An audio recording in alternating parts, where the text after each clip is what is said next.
হঠাৎ করে আমাদের কাছে এত টাকা কি করে চলে এলো? কে দিল এত টাকা? চলুন আজকে সব জানবো। দেখা যাক কে দিল।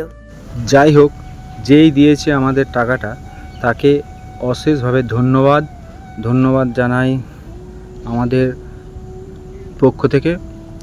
তো পুজোর সামনে এটা পেয়ে আমরা খুব খুশি।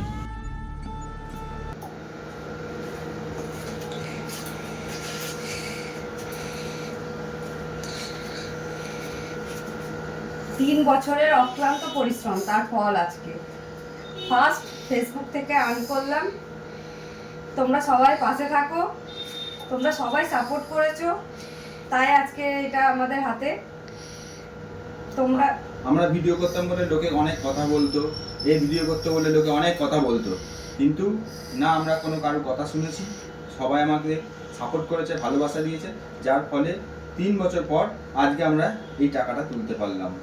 সত্যি অনেক রাত খেটেছি, অনেক বাজে সময় গেছে। এক সময় ভেবেছিলাম ফেসবুক করা ছেড়ে দেবো, কিন্তু না, অনেকে বলেছে না ছেড়ো না, করতে থাকো। তা আমরা সেইভাবে করে গেছি। তো আজকে আমাদের এই ফল। তো নতুনদের বলছি তোমরাও লেগে থাকো, করতে থাকো, ছেড়ো না কো, একদিন ফল পাবেই। তো আমরা সেই আশাতেই করে গেছি। তো আজকে তুললাম, আমরা 10,000 টাকা তুললাম ফেসবুক থেকে প্রথম। আমাদের পুজোর আগে ফেসবুককে থ্যাঙ্কস, যে পুজোর আগে আমাদের এটা উপহার দেওয়ার জন্য। Thank you. সবাই পাশে থেকো আর আমাদের ভিডিও দেখো, লাইক কমেন্ট করো, আরও ভালো লাগবে। আমরা তোমাদের আরও ভালো ভালো ভিডিও দেবো। Thank you. এইভাবে পাশে থেকে যাও তোমরা সবাই।